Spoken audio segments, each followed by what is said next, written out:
So this is our second EDA tutorial. Basically, in this EDA tutorial, we're going to build up an operational amplifier, a two-stage operational amplifier. As shown on this screen, we have a differential pair as the first stage, and second stage, we have a common source amplifier.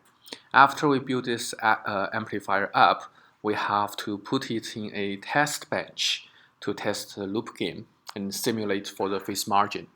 And if the phase margin is not good enough, we have to improve it by applying stability compensation design. Basically, we add the compensation capacitor and resistor, and finally make sure the phase margin is good enough. All right. So now I'm gonna switch to Linux environment. So in Linux environment, I can right-click on my desktop, open the terminal. So after I open the terminal, I am actually under the desktop. So I will cd into my home directory, ls, and I'm gonna make this design under class demo folder, under this folder. So I'm gonna cd into class demo, then type virtuoso. Okay. A typo, virtuoso. Okay. Yeah, this time it's working.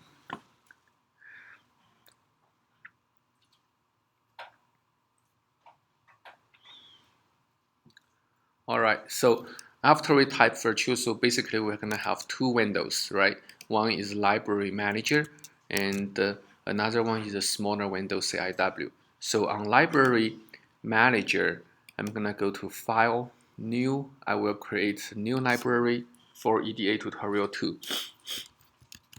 So I name this library as EDA2. Click OK. After that, a key step is I have to make sure this library is attached to an existing technology library, right? So select the third option, click OK.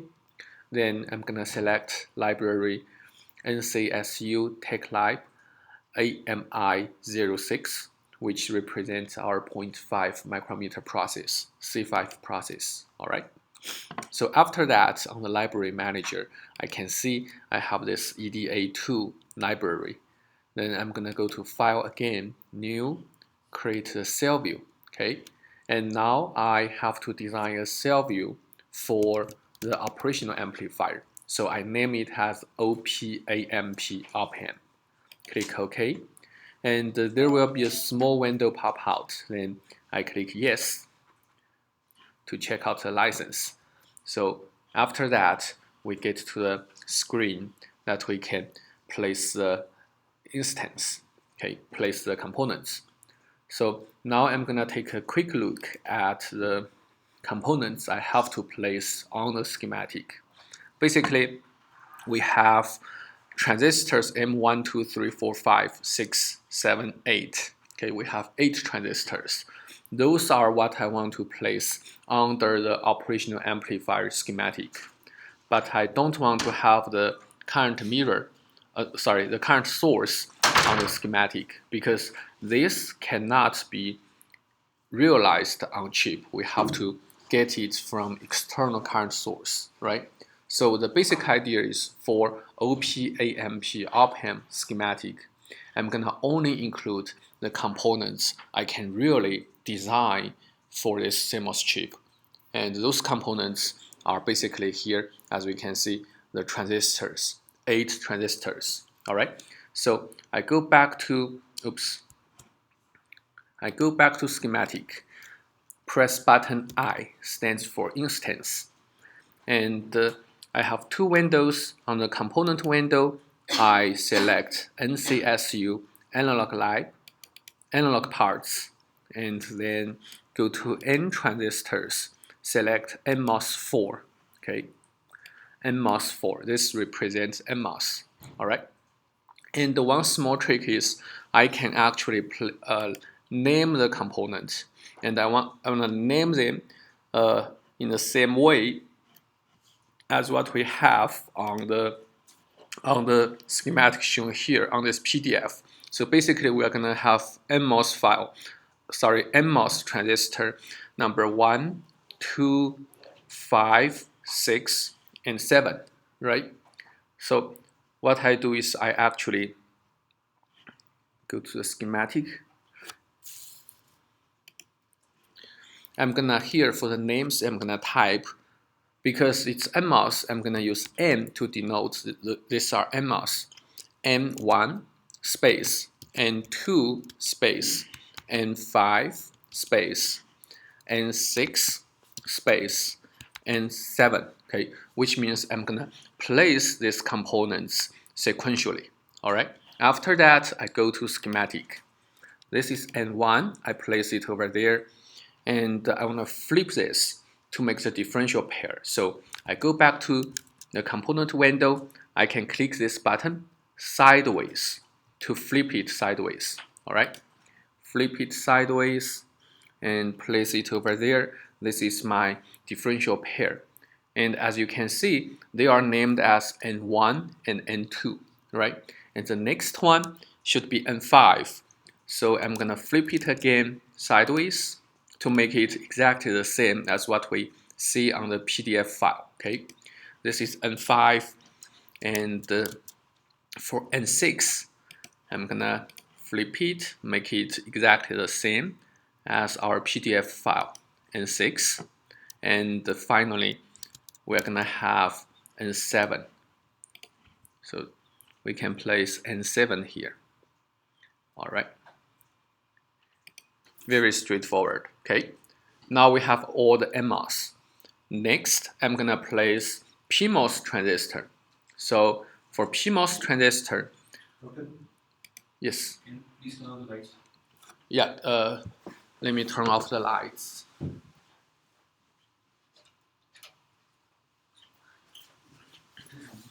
It is better? Yeah. Okay.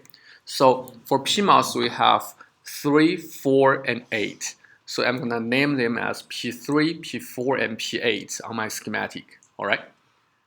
On my schematic, I'm gonna hit the button I.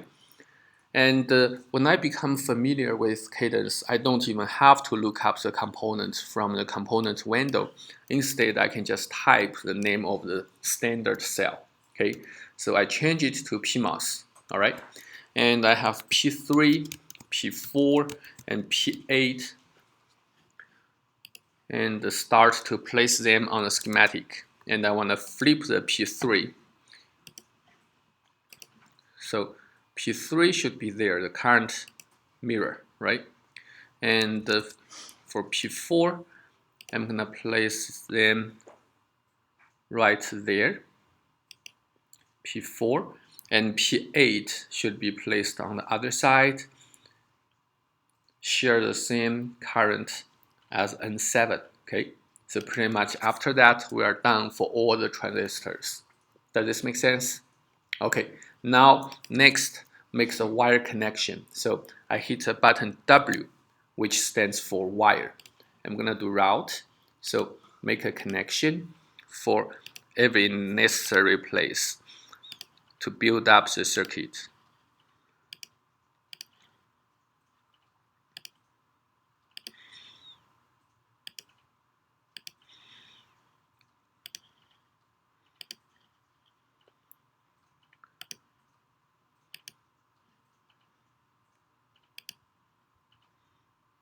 And I wanna make the diode connection for the current mirror, right? And I wanna make the current mirror for transistor N7, just like that. I wanna connect the source of the NMOS to ground, just like this. And on the top side for the PMOS, we're gonna have source or connected to VDD.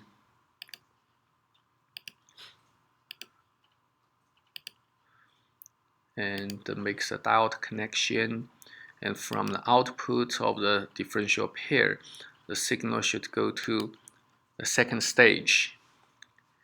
And after that, makes this connection for the output. So here's the connection for the output. And what else are we missing? current source, as we said, we are not going to have current source here on this schematic, because this schematic represents the true chip, right? The true CMOS die. But what is really missing are the body connections. Those are very important. So I'm gonna make the body connections for every transistor. Okay, just like this. Very straightforward. And we're gonna have input. We're gonna have input. All right. And after that, then since we don't have the current source, basically imagine if this is the CMOS chip, then we're gonna have several pins for external connection to current source, to ground, and to VDD, right? So I'm gonna add pins. I hit a button P that represents pin, and I can assign all the pins to be with bi-direction. It could be input, could be output, all right? And I'm gonna name the pins. I'm gonna have I bias. This is the current source. I'm gonna have VDD chip. This is my CMOS chip VDD, and I'm gonna have GND underscore chip. This is my CMOS chip ground, right? I'm gonna have V out. I'm gonna have V in plus. I'm gonna have V in minus.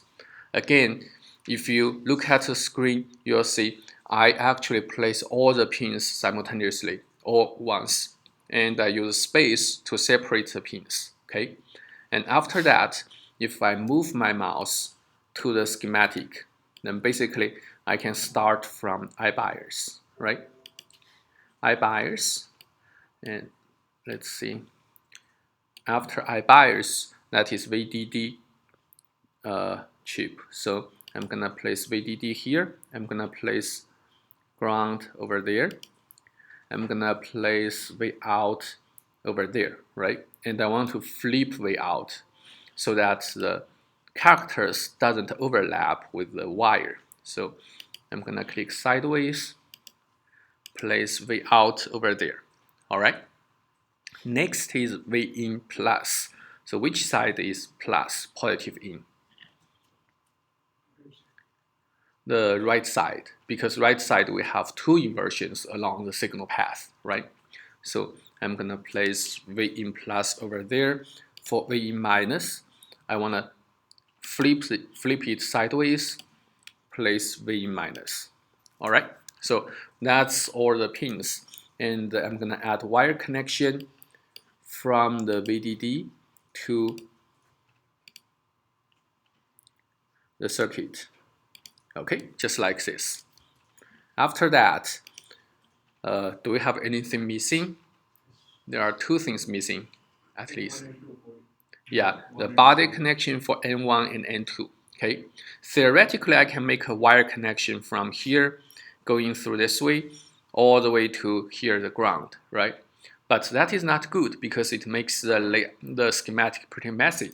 So another thing I can do is I can simply place a section of wire like this. All right, after that, I'm gonna label the wire. So I simply hit the button L, add wire name, and I'm gonna label it with the same name as this pin, GND underscore chip. This means automatically Cadence will assume you are connecting this wire to GND underscore chip, to this pin. Okay, so they belong to the same network. So GND underscore chip, and then after that, go to schematic. Click the wire to place the label there. So after that, this wire will be automatically connected to the entire network related to this pin, GND underscore chip, right? And after that, I'm gonna copy this wire. Use C to copy it to the other transistor, all right? With that, I think pretty much that's my schematic. I'll try if there is any error. So I'm gonna click this, check and save. And after that, nothing is highlighted, which means I'm pretty lucky. There's no error on the schematic, all right? So after we have done this, what's next? Did we miss anything? Size, great, thank you. So basically, if we look at the requirement, every transistor has a size, and I have to assign the size to the schematic, right? And if we check out the table here, the interesting part is M1, M2. We want it to be 32 micrometer over 1 micrometer, which means width is 32, length is 1. Okay, but I also says that this is equivalent to that number multiplied by 4 over 1.05 micrometer. Why is this? This is because, as we discussed, for real CMOS chip fabrication, every foundry can only offer you discrete step size for the length and width. Okay, they can't make arbitrary length and width because they have a photo mask. They have certain limitation capability in making the size. Okay, and in this process, the closest length to 1 micrometer is actually 1.05 micrometer. Okay, but pretty much in the future we will see this is determined by the grid size for fabrication. All right, and another thing, for the 32, we actually break it into 4 times 7.95. Okay, this we will learn in the future. Basically, to intuitively understand it, if you have 32 over 1, you have a very long, actually, if I say it correctly, it means you have a very wide transistor, right? So what you see is a very long rectangle on the layout, and that is not good. In order to improve mismatch, to eliminate mismatch among transistors and make it reliable for fabrication, you want to break this into small sections. Okay, so here pretty much every section we are going to have approximately 8 micrometer, and we're going to have 4 sections put in parallel to realize 32 micrometer. Okay, and the detailed reason will be learned very soon when we start talking about layout. All right, so now I'm going to go back to, so with this size in mind, I'm going to go back to the schematic. M1 and M2 should be 32 micrometer over 1 micrometer. So a trick I can do here is if I click M1 and then Q, I can change the property, right? But designers are lazy and want to save time. What I want to do is I select this, I hold the Shift key, then I click on the other guy. Okay, both of them will be selected simultaneously. Then hit the button Q. So now I'm looking at the property of the 2 transistors all together. All right. So now for the width, I'm going to use 8 micrometer, and the software will automatically round it to 7.95, which is possible for the foundry. Okay, and I'm going to use multiplier 4, which means I put 4 sections in parallel to get 4 times 8, 32 micrometer of total width. All right, and for the length, it's gonna be 1 micrometer, and again automatically it will be rounded to 1.05 micrometer. All right, and now a key step I do have to mention is on top of the window apply to, I have to change this from only current to all selected. This means I apply the parameter to all components selected. I apply this parameter to all the 2 NMOS transistors. Okay, otherwise, only the first transistor selected will be changed. Okay, so you must do this, apply to all selected. After that, click OK on the bottom, and then if you zoom into transistor N1 and N2, you will see their property are simultaneously changed, right? to what we need. So we have taken care of N1 and N2. Now the next is N3 and N4. N3 and N4 should have 16 micrometer over 1 micrometer. So, oh, sorry, not N3, N4, it's P3 and P4, okay? So P3, P4, select them simultaneously. And on the top, it's already updated to all selected, so that is fine. Multiplier, I'm gonna use 2. Width, I'm gonna use 8 micrometer. And the length, I'm gonna use 1 micrometer, all right? After that, click OK. So the property of N3 and N4 are also updated, all right? Next, transistor 8, so P8, the size should be 4 multiplier, 8 micrometer for each, and the length should be 1 micrometer, all right? Then click OK. After transistor number 8, that is transistor number 5. So 5 and 7 should have the same size with 4 multiplier, 8 micrometer, and 2 micrometer as length. Okay, so again, in the future we will learn why all the transistors in the same current mirror should have the same length. That is very important. And if you want to improve the match among the transistors in the same current mirror, you want to make the length larger, okay, to minimize the relative error in fabrication, okay.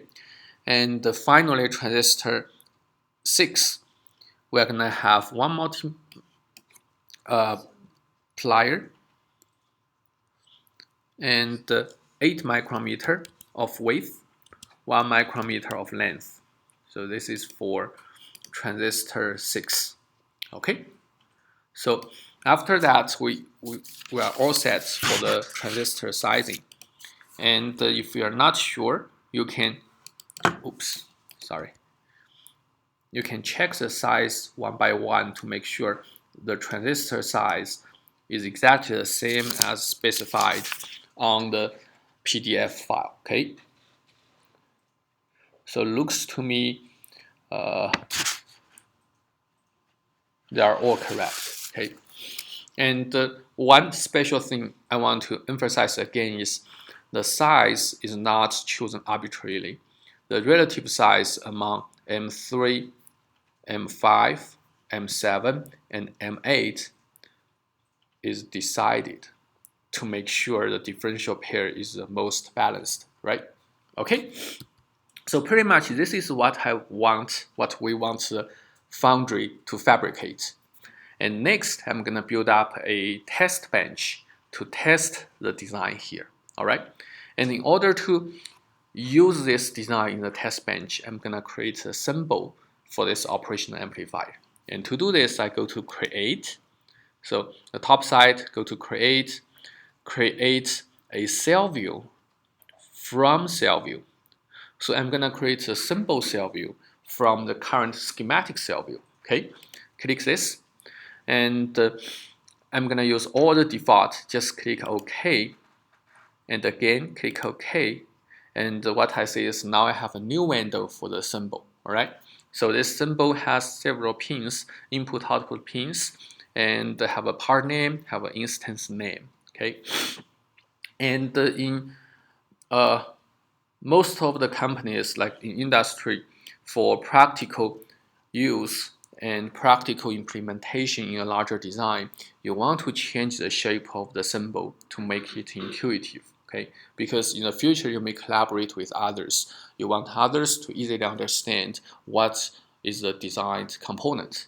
So I'm gonna do a little bit of change to this symbol. First, I'm gonna remove the green outline. I'm gonna redraw an outline that looks the same as a true operational amplifier. So I actually selected this button, right? Use wire to to draw an operational amplifier. Very simple, right? And I'm gonna move the pins around. So I will use the hotkey M. M represents move. So I'm gonna move the output to the right hand side. So select, M, then select this pin and move it over there. I wanna flip this, I wanna rotate this pin, right? So I'm gonna use right button, right click to rotate it, all right? And I wanna move the word M out to here, make it easy to identify, all right? And now I have to take care of the input to input pins. So I'm gonna move them. In order to rotate it, I right click, all right? Then place the input pins on the left side, all right?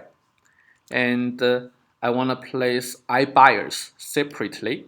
This is the bias pin, okay? So, sorry.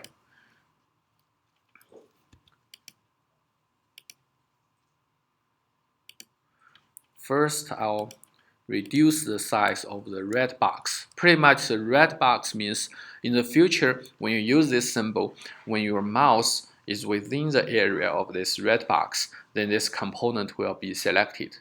This symbol will be selected, okay? So that's only for editing purpose.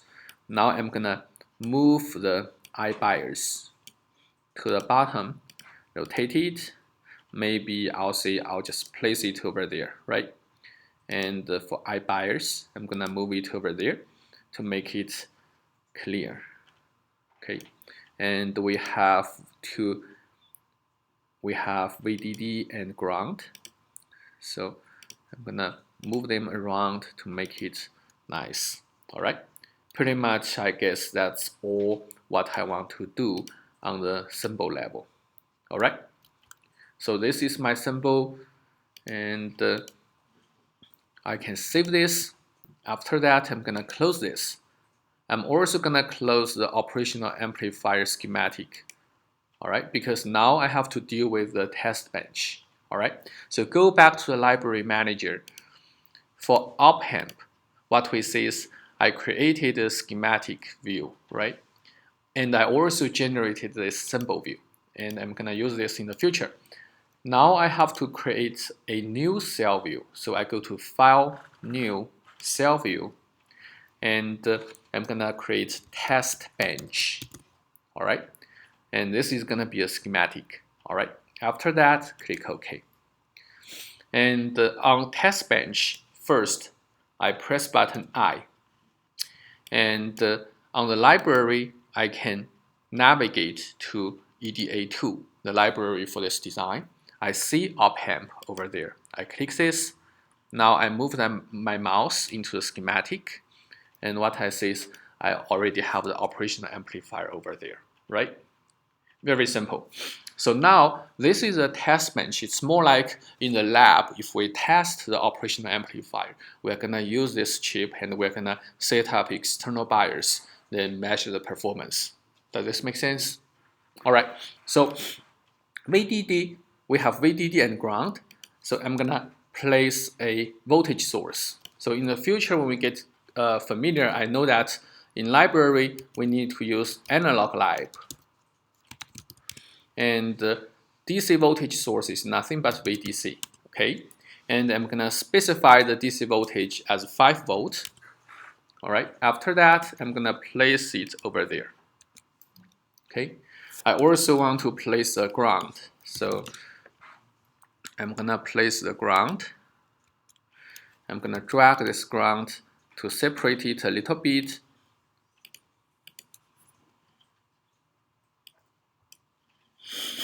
And after that, the interesting part is I'm gonna place inductor of 1 nanohenry to the schematic.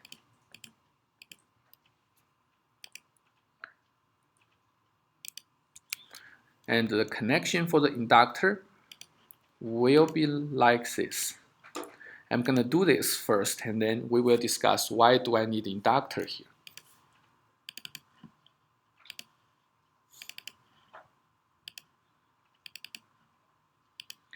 Okay. So let's say if this is my VDD, this is my ground, then I wanna connect this wire to that wire. Okay. Again, I'm gonna use label to make the connection. VDDC, VDDC, GNDC, GNDC, and C here stands for chip, right? Our true chip VDD. We have ground. We have ground. All right. So pretty much we have a voltage source, and the voltage source is connected to the real design through inductor. So let's guess, why do we need this inductor?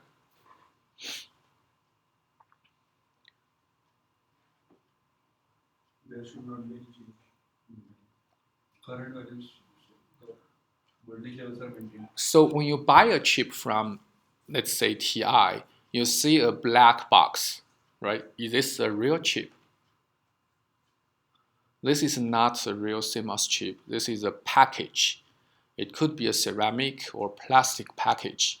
If you cut the package, inside you see the real die. Okay?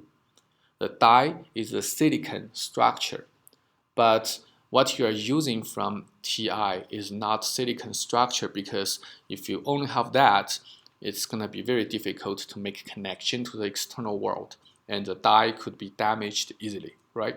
So this inductor normally represents the bond wire that connects the true die with the package. Okay, so what you see, the so-called chip from TI, from Freescale, from Analog Device, that's a package, plastic package. You have pins. Those pins have parasitics. And inside the package, you have bond wire connecting the real pad of the real die with the pin. Okay, so these inductors models the parasitics. Okay, they are not so they don't change the performance so much for analog design, but if it's for radio frequency design, then a lot of times if you're not careful about this, they're gonna kill the entire design. Okay, all right. So those are the supply, and again, C stands for chip. So for CMOS design, we don't have ideal ground, we don't have ideal VDD.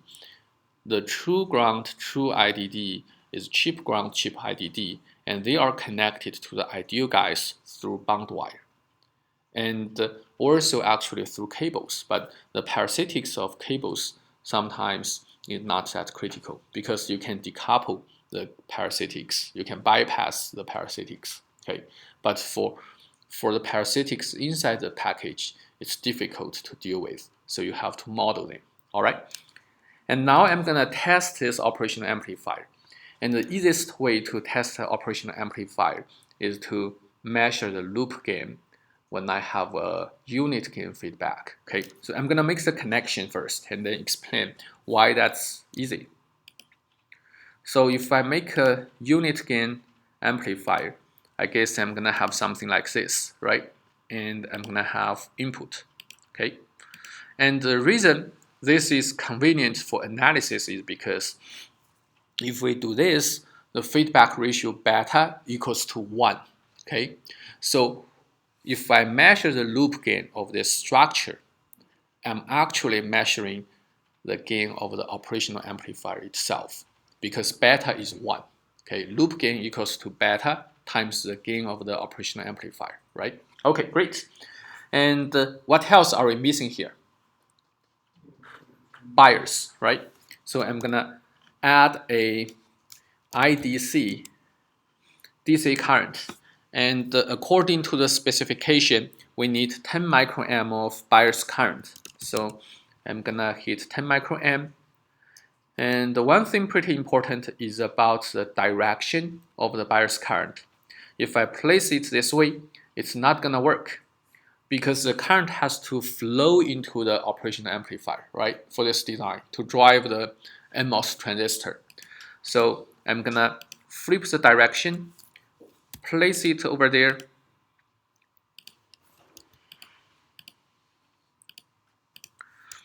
and I'm gonna add connections. All right. How about the other side? What's gonna be on the other side? VDD. Yeah, great. Thank you. VDD underscore C. All right. How about this side? V in plus. V in plus, we need a DC voltage, right? And according to the EDA tutorial, that's gonna be 2 volts. All right. And the nice thing of VDC is you actually can not only simulate for DC but also AC signal. All right, so that's very convenient. I'm gonna place this here, represents the input. And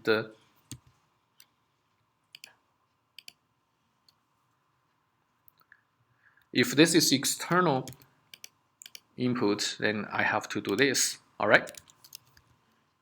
Okay, now check and save. There's no warning. Sounds good. And to make it convenient, I actually would like to label the output as out here, like this. All right. So now we're gonna run some simulation. Go to Launch, ADE, Analog Design Environment. Click Yes. Go to Setup, change my simulator to Spectre. All right.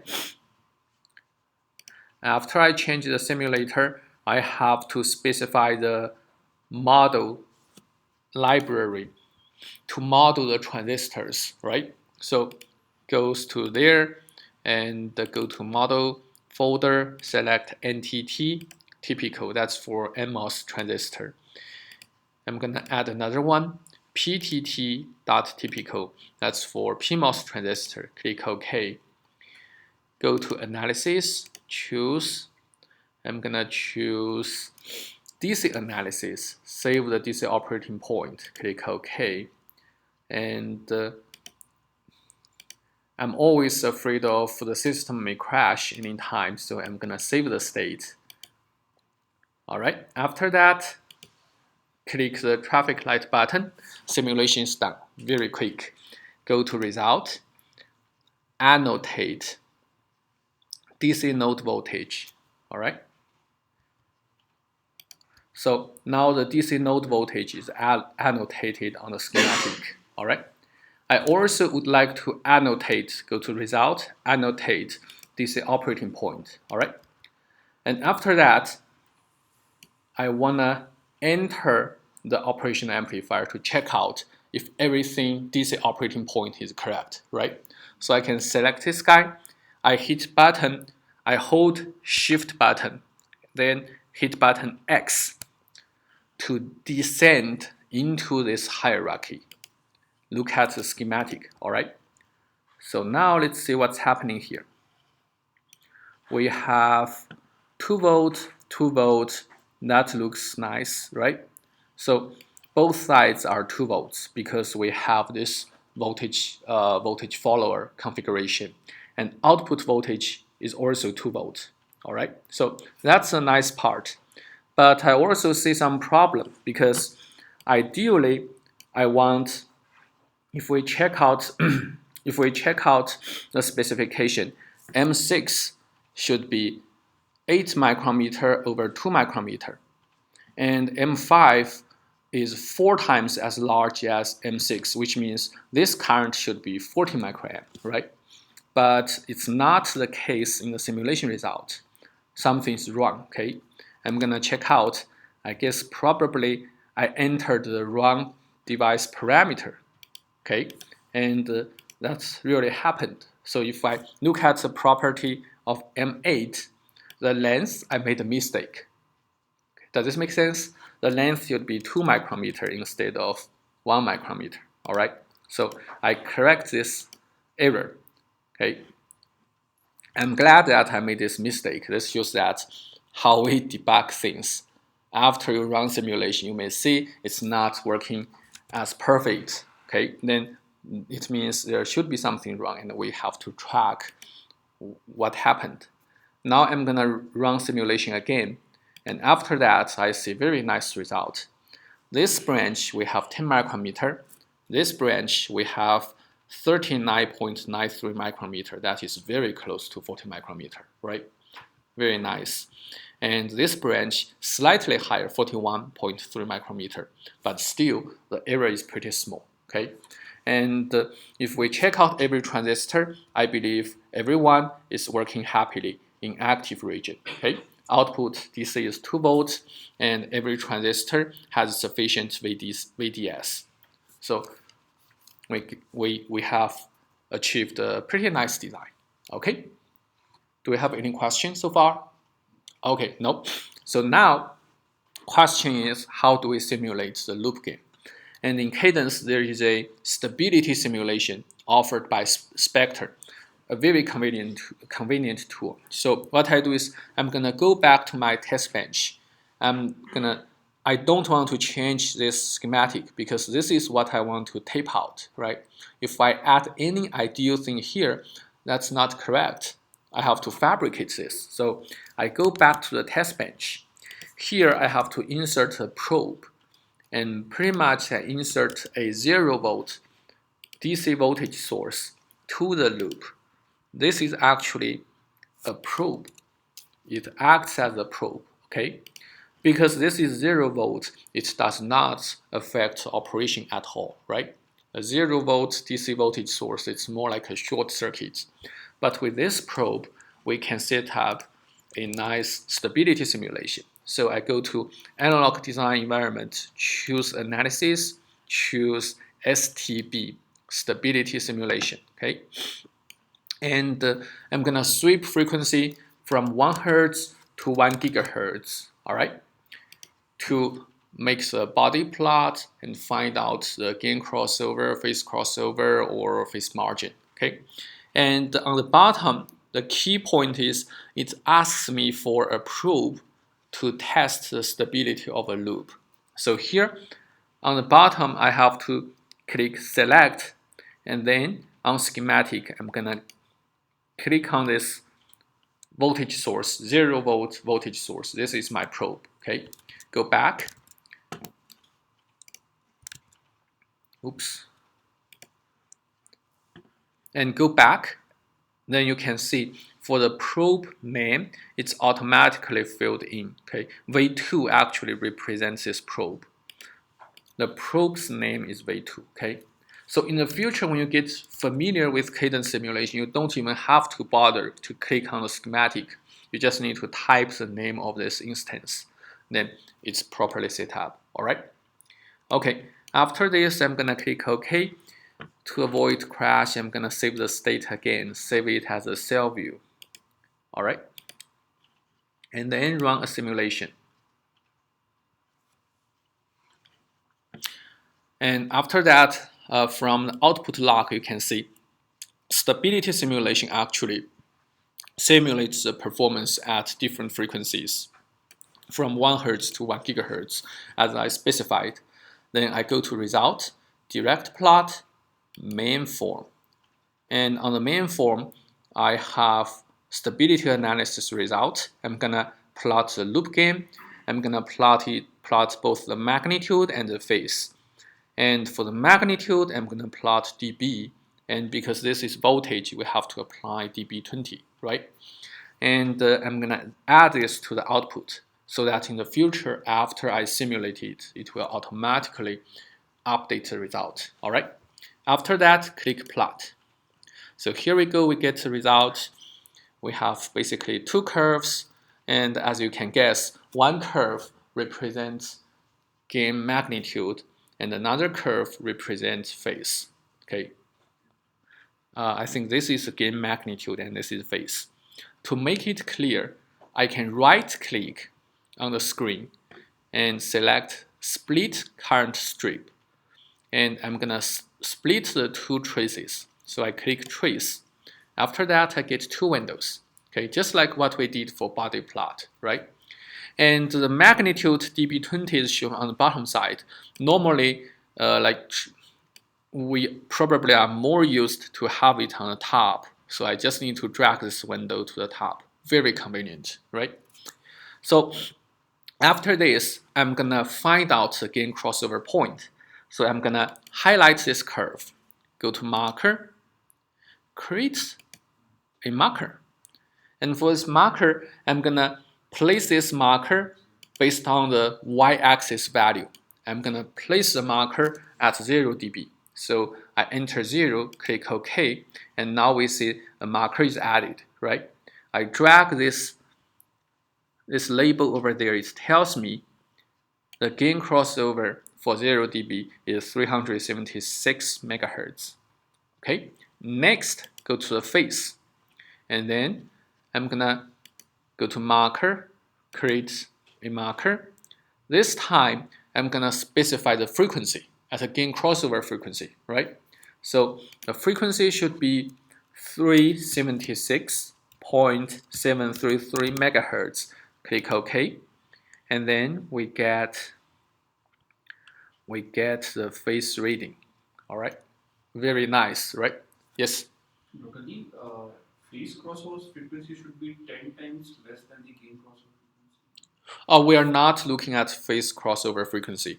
We are reading out the phase at the gain crossover frequency. I got the gain crossover frequency first, and then here I specify I want to place a marker at this gain crossover frequency. Okay. And the one thing I want to mention is in our class, we always analyze the loop gain starting the phase at 0 degree, right? But in cadence simulation, the phase starts from 180 degree. So basically, the phase reading here already represents the phase margin. Does this make sense? Only like the starting point is different. So every number is actually shifted by 180. Okay, so this number, this reading already represents phase margin. And our phase margin currently is negative 45 degrees. Is this good or bad? This is bad. It's unstable, right? So after this, I'm going to show you that I wasted your time a little bit. Stability simulation result, if I select the function of phase margin, it already tells me the phase margin, okay?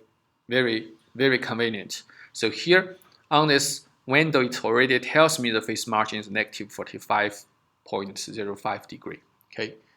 Which agrees very well with what we found out from the curve. The small error is because of numerical error, okay? All right, any question? No, great. Next, I want to improve the design. Would you please help me? How can I improve this design? If I want to make it more stable, what shall I do? Sorry. Could you say it again? If I want to make it more stable, I have to compensate for it, right? I am gonna add a capacitor, and I'm gonna place a capacitor of 2 picofarad, which is pretty reasonable for on-chip design. For on-chip design, it's impossible to get 2 microfarad. That is too large, all right? So place a 2 picofarad capacitor here. And I'm gonna connect the capacitor from the output of the first stage to the output of the second stage. So this is what we can do, all right? Compensation capacitor. After that, I'm gonna go back and redo the simulation. But before I redo that, one thing is whenever you change the schematic, you have to check and save. Otherwise, when you run simulation, you're gonna get error, all right? This time when I run the simulation, since I already added the body plot to the outputs, they will be automatically plotted, okay? And I also here for plotting mode, I also want to say I'm gonna add a new sub window. This means when I run the simulation, the new result will not overlap the old result. It's gonna be displayed in a new sub window, okay? Run simulation. So now, as you can see, in the new sub window, we get a new result. All right, does this make sense? Okay, and again, I can split the curves, and I can make it more like our traditional view, right? Have the magnitude on top and the gain phase on the bottom. And from here, can we see the difference between the two curves? What is the significant difference? I think the significant difference I can see here is now we have pole splitting, right? Very obvious. Here we have a first pole, and then the phase shift will be saturated around 90 degrees. And after that, we get another pole, and the phase starts to drop again. And in the previous case, as we analyzed in class, the two low frequency poles are pretty close to each other. So their effects are overlapped. You don't see the two poles really splitted away. Okay, so this means the compensation capacitor is working as we want it. Okay, does this make sense? All right. However, if I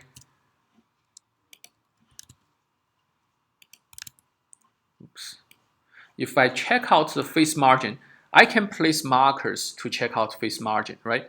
But approximately from the graph, I can already see for 0 dB, the frequency is now, gain crossover frequency is now reduced to pretty much around 158 megahertz. That's a much lower frequency, right? Again, it confirms that the compensation capacitor is working properly. But at 158 megahertz, when we read out the phase margin is not really improved much. The phase margin is still around negative 40 something, right? Why? What's happening here? Additional. Because of splitting of pole adds. Yeah, because of splitting of the pole, we got something additional, right? You are very close. We got additional 0. Is this right? And to be more specific, we got a left half or right half plane 0. Right half plane 0. And this is also easily shown here on the result. See, the gain drops, and all of a sudden, the slope actually becomes flatter, which means we have a 0 here. Is this right? So we have a 0 here. So the slope actually becomes less steep, okay, because of 0. And that is bad. That is why, although we split the two poles, it does not help much on the phase margin. Okay? Any question? No? Great. So another thing I can do is I can go to direct plot main form. I can read out the phase margin. It's negative 28 degrees actually. So I was a little bit off because I just roughly read out the frequency and the phase. But if you do it very carefully, the phase margin is negative 28 something. Okay, so as we can see, the phase margin is improved, but it's not improved that much.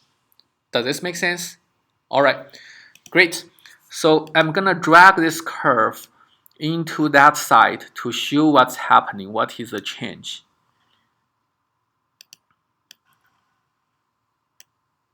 I'm gonna remove this window. It's no longer used. And as we can see, after we introduce the capacitor, the gain starts to drop much earlier, right? But we get a 0 here, which messed up things. Otherwise, we will have an even lower gain crossover frequency. And on the phase side, we can now clearly see at least we splitted the two poles, okay? But it's not very effective. And if you don't believe me, I can even add a marker to show the phase margin is negative 28 degrees. All right? Okay, so what's next? The question is, it's not effective enough. How do we deal with the right half plane 0? Add the resistor, right? Add a series resistor. So I'm gonna add the resistor. And do we remember the equation for the resistor? It's CL plus CC divided by GM times CC. Is this right? Okay. So approximately, if we assume that CL is smaller than CC, then this can be approximated as 1 over GM. Actually, at 1 over GM, you move the 0 to infinity, okay? So what I need to do is I want to figure out what is the GM. Then I can approximately estimate the scale of the resistance, okay? How do I find out the GM of the transistor, common source transistor here? If I want to find out the GM, DC, yes, thank you. Result, print, DC operating point, click this transistor, and GM, let's see, GM is about 313 micron amp per volt. So what is approximate 1 over GM? 1 over this value should be something a little more than 3 kilo ohm. Is this right? Okay. So I'm gonna add a resistor. And instead of specifying the value here, I'm gonna assign the resistance as RZ. Okay. Place it on the schematic. We have resistance RZ. Check and save, okay, and go to my analog design environment, go to variable, copy from cell view, I get RZ, okay. Now double click RZ, assign the value, let's try 3K, okay. This is analog design, you don't really have to do a lot of calculation, just approximately estimate the range, and simulation will help you to optimize it, all right? And now I'm gonna run the simulation again. All right? So what we see is we get a new body plot, right? If I split the trace, on the right-hand side, this is a new plot, okay? If we compare this new plot with the one with capacitor only, this one that is not marked, this one only has compensation capacitor. And this one now not only has compensation capacitor, but series resistor, okay? Do we see any difference here? I guess the 0 is less pronounced, right? And moreover, the 0 is pushed to a higher frequency. Because of that, the gain crossover for 0 dB is at this location 38 megahertz perhaps, or 30 megahertz, something like this, right? But if we look at a case with only compensation capacitor, the gain crossover for 0 dB is 130 megahertz. What a huge difference, right? And originally, if we don't have compensation capacitor or resistor, the gain crossover is 370 megahertz. That's even higher, all right? But the DC gain stays all the same. So the compensation does not affect the DC gain, right? They are all 75 dB, okay? And let's check out what is the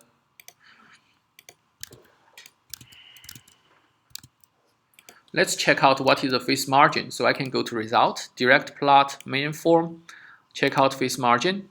And nice thing is now the phase margin is 72 degree. So phase margin is much larger, significantly improved, okay? So this is a very clear demonstration how the theory really works in a practical circuit. All right, does this make sense? Do we have any question?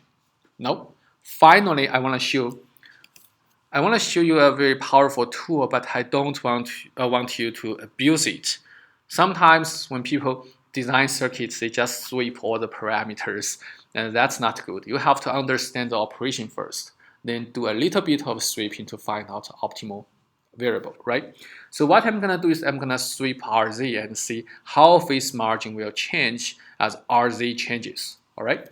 So go back to analog design environment. Oh, before I do that, let's do this. I'm gonna create a new window to demonstrate how the phase margin will change as a function of RZ. Okay, then go to analog design environment, go to tools, parametric analysis.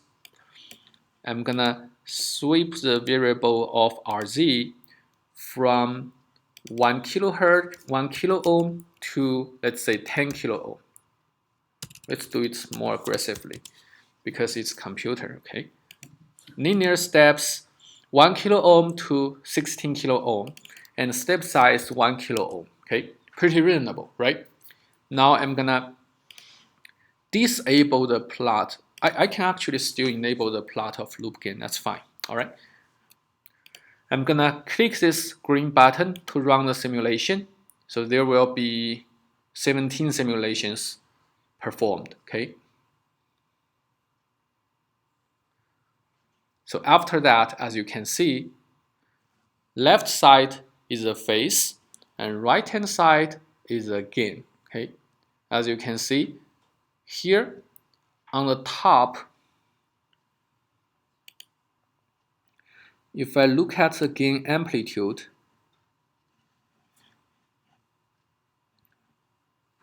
the top figure is for, let's see, I think for 16 kilo ohm, and the bottom one is for 1 kilo ohm. No, this is 3 kilo ohm. So RZ is 3 kilo ohm, right? The bottom one, and this is actually the best case. You drop the gain most effectively. So we were actually pretty lucky, all right? And this side shows how the phase shift curve will change with different value of RZ, all right? And now what I can do is I can also plot the phase margin as a function of RZ.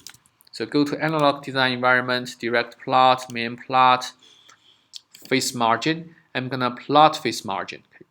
Click plot. And here we go. We can see that the phase margin actually goes up from 19 degree, goes up to 110 degree, and then goes down.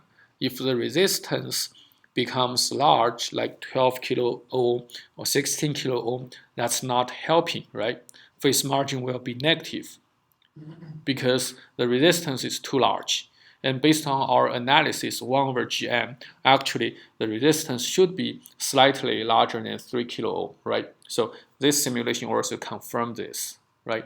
We get the best phase margin, maybe with 5 kilo ohm, something like that, all right?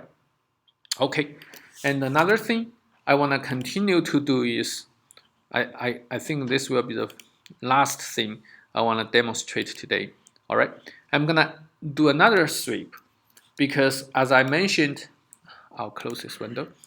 As I mentioned in the past, temperature is a killing factor for CMOS design. As temperature changes, the performance will change. And one of the big tasks for designers is you have to make sure your performance is robust as temperature, supply voltage, and process changes, right?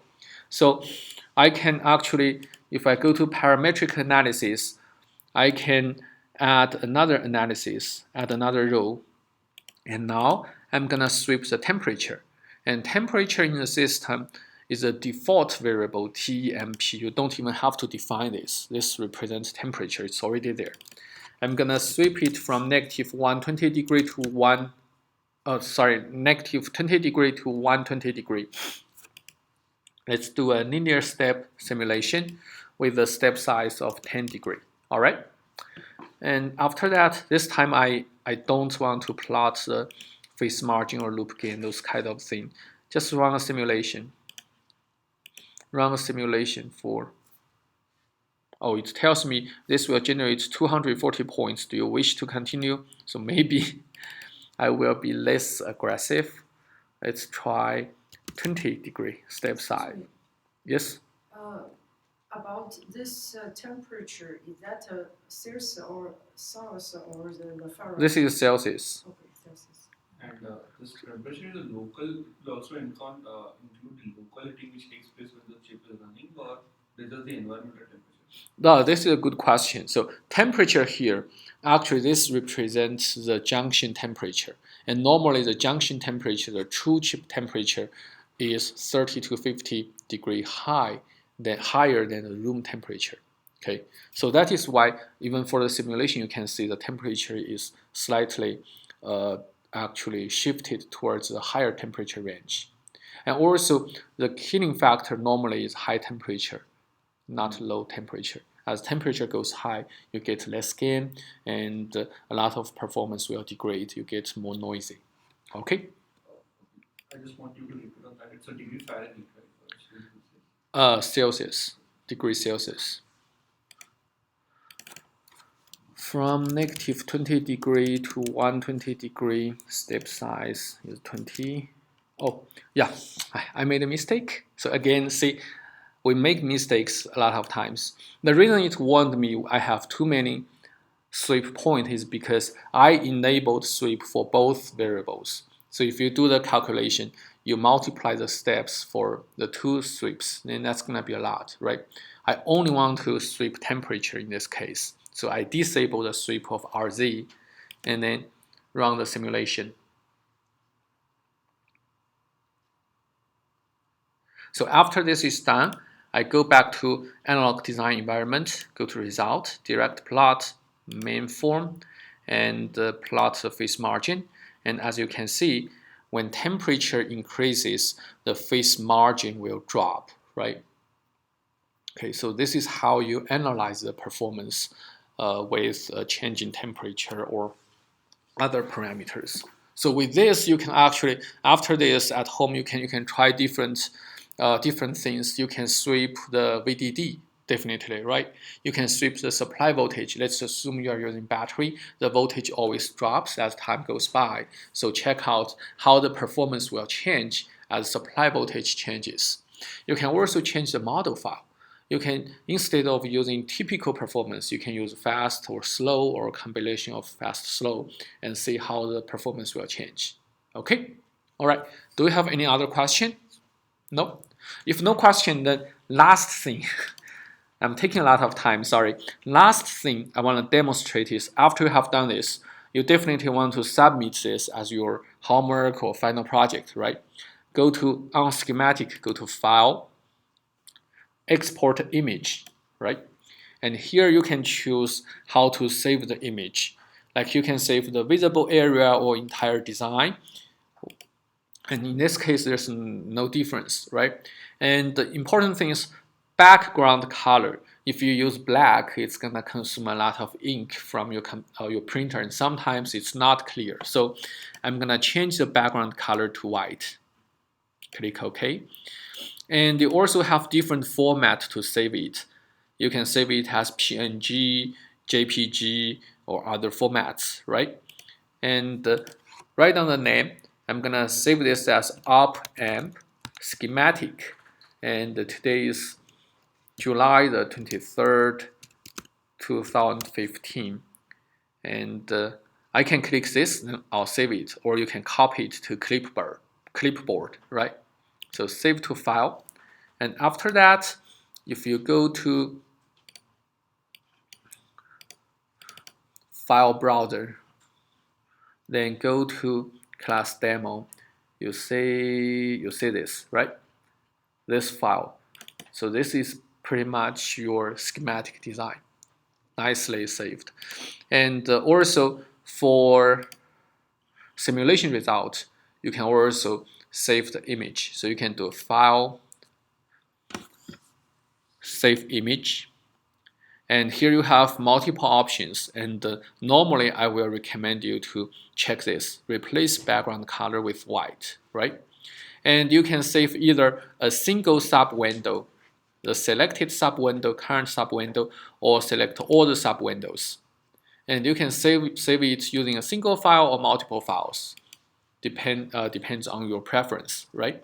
And sometimes if you save it in single file, the font may be small because all sub-windows are squeezed into the same page. But you can find out your best option. And I'm gonna name this as loop gain, July 23rd, 2015. All right, just like this.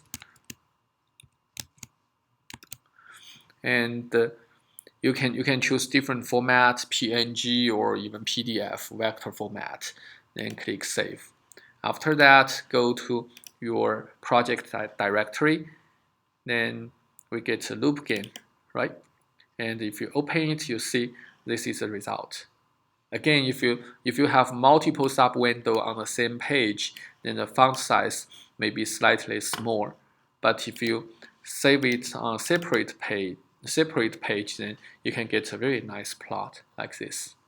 Okay, and sometimes the curve may be a little bit thin, so you can double click the curve, and here you can choose to make the curve very thick. All right, then it will be clearer. Okay, and you can also change the title of the figures. For example, here's stability response. I'm gonna add parentheses before adding RZ. Things like this, right? And if you change this, then when you save it, you actually, the change will also be recorded in the image you save. All right. So with this, I think I'll stop the EDA tutorial recording. If you have any question, feel free to discuss with me.